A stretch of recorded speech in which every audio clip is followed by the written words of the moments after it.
ಎಲ್ಲರಿಗೂ ನಮಸ್ಕಾರಗಳು. ಪದ್ಯ 1 5th ಸ್ಟ್ಯಾಂಡರ್ಡ್ ಸೆಕೆಂಡ್ ಸೆಮಿಸ್ಟರ್ ಅಮ್ಮ ಪೋಯಂ ಕ್ವಶನ್ ಆ್ಯಂಡ್ ಆನ್ಸರ್. ಅಮ್ಮ ಪಾಠದ ಪ್ರಶ್ನೆ ಉತ್ತರಗಳು ಅಭ್ಯಾಸ ಚಟುವಟಿಕೆಗಳ ಬಗ್ಗೆ ನಾವು ಈ ವಿಡಿಯೋದಲ್ಲಿ ನೋಡೋಣ ಬನ್ನಿ. ಮೊದಲನೇದಾಗಿ ಪದಗಳ ಅರ್ಥ: ಅನುರಾಗ, ಪ್ರೀತಿ, ಪ್ರೇಮ, ವಾತ್ಸಲ್ಯ. ಊಟೆ ಅಂದರೆ ನೀರಿನ ಚಿಲುಮೆ, ನೀರಿನ ಬುಗ್ಗೆ. ಗುಟುಕು ಅಂದರೆ ಒಂದು ಸಲ ನುಂಗುವಷ್ಟು. ತಪ್ಪು ನೆಪ್ಪು, ತಪ್ಪು ಒಪ್ಪುಗಳು. ನಭ ಮೀನ್ಸ್ ಆಕಾಶ, ಆಗಸ.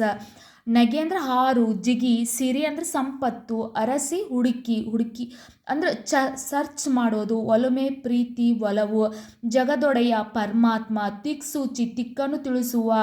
ನುಡಿ ಅಂದರೆ ಮಾತು, ಮಾತೆ, ತಾಯಿ, ಅಮ್ಮ. ಹರಸು ಆಶೀರ್ವದಿಸು. ಒಂದು ವಾಕ್ಯದಲ್ಲಿ ಉತ್ತರಿಸಿ. ತಾಯಿ ನುಡಿಯಲ್ಲಿ ಏನು ತುಂಬಿದೆ ಎಂದು ಕವಿ ಹೇಳುತ್ತಾರೆ? ತಾಯಿಯ ನುಡಿಯಲ್ಲಿ ಜೇನು ತುಂಬಿದೆ ಎಂದು ಕವಿ ಹೇಳುತ್ತಾರೆ. ತಾಯಿ ಜೋಗುಳವನ್ನು ಹೇಗೆ ಹಾಡುತ್ತಾಳೆ? ತಾಯಿ ಜೋಗುಳವನ್ನು ಅನುರಾಗದಿಂದ ಹಾಡುತ್ತಾಳೆ ಅಥವಾ ಹಾಡುತ್ತಾರೆ. ಮಗುವಿಗೆ ಮನೆಯೇ ಮೊದಲ ಪಾಠಶಾಲೆ. ಮಗುವಿಗೆ ಮೊದಲ ಪಾಠಶಾಲೆ ಯಾವುದು ಅಂದರೆ ಮನೆಯೇ ಮೊದಲ ಪಾಠಶಾಲೆ, ತಾಯಿಯೇ ಮೊದಲ ಗುರು ಅಂತ ಹೇಳುತ್ತಾರೆ. ಅಮ್ಮ ಯಾವುದಕ್ಕೆ ದಿಕ್ಸೂಚಿಯಾಗೋಳು? ಗುರಿ ಮರೆತ ಬಾಳಿಗೆ ಅಮ್ಮ ದಿಕ್ಸೂಚಿಯಾಗೋಳು. ಕವಿ ಅಮ್ಮನನ್ನು ಏನೆಂದು ಕರೆದಿದ್ದಾರೆ? ಕವಿ ಅಮ್ಮನನ್ನು ನಡೆದಾಡುವ ದೇವತೆ ಎಂದು ಕರೆದಿದ್ದಾರೆ. ಜಂಬಣ್ಣ ಅಮರಚಿಂತ್ ಅವರ ಮೊದಲ ಕವನ ಸಂಕಲನ ಯಾವುದು? ಜಂಬಣ್ಣ ಅಮರಚಿಂತ್ ಅವರ ಮೊದಲ ಕವನ ಸಂಕಲನ ಮುಂಜಾವಿನ ಕೊರಳು. 3-4 ವಾಕ್ಯಗಳಲ್ಲಿ ಉತ್ತರಿಸಿ. ತಾಯಿ ಪ್ರೀತಿಯಿಂದ ಲಾಲಿ ಹಾಡುವ ಬಗ್ಗೆ ಹೇಗೆ? ತಾಯಿ ನುಡಿಯು ಜೇನಿನಂತೆ ಮಧುರವಾಗಿದೆ.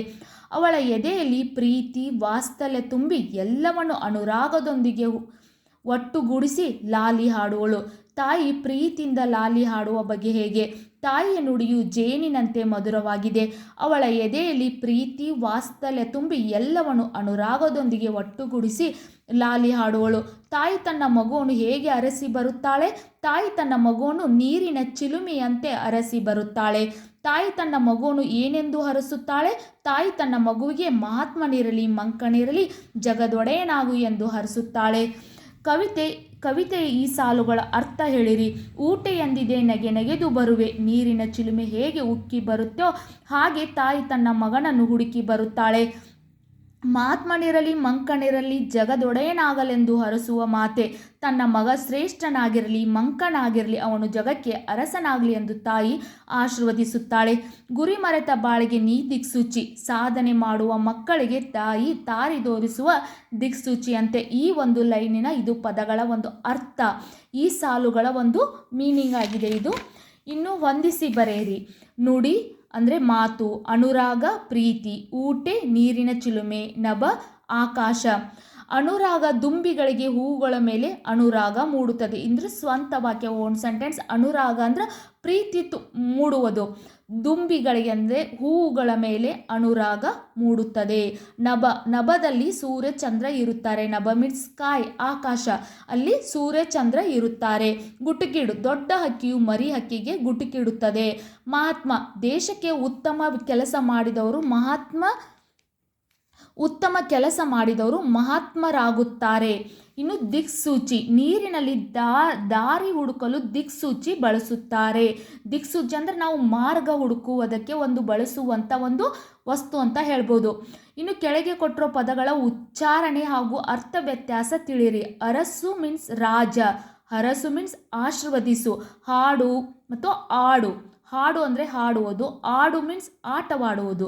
ನಡೆ ಅಂದರೆ ನಡೆಯುವುದು, ನುಡಿ ಅಂದರೆ ಮಾತು. ನಗೆ ಅಂದರೆ ನಗುವುದು, ನೆಗೆ ಮೀನ್ಸ್ ಜಿಗಿಯುವುದು.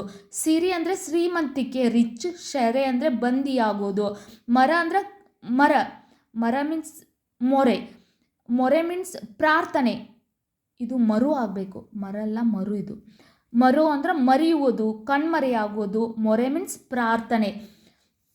ನಿಮಗೂ ಕೂಡ ಈ ಪಾಠದ ಪ್ರಶ್ನೆ ಉತ್ತರ. ಇನ್ನು ವಿರುದ್ಧಾರ್ಥಕ ಪದಗಳು.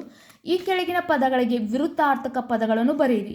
ರಾಗ ದ್ವೇಷ, ಕರುಣೆ ನಿಷ್ಕರುಣೆ, ಒಡೆಯ ಸೇವಕ, ಮೊದಲ ಕೊನೆಯ. ಈ ಒಂದು ಪಾಠದ ಪ್ರಶ್ನೆ ಉತ್ತರ ಅಭ್ಯಾಸ ಚಟುವಟಿಕೆಗಳು ಇಷ್ಟ ಆಗಿದ್ದಲ್ಲಿ ವಿಡಿಯೋಕ್ಕೆ ಲೈಕ್ ಮಾಡಿ, ಶೇರ್ ಮಾಡಿ, ಸಬ್ಸ್ಕ್ರೈಬ್ ಮಾಡಿ. ಯಾವುದೇ ವಿಡಿಯೋ ಬೇಕಂದ್ರೂ ಕಮೆಂಟ್ ಮೂಲಕ ತಿಳಿಸಿ. Thank you.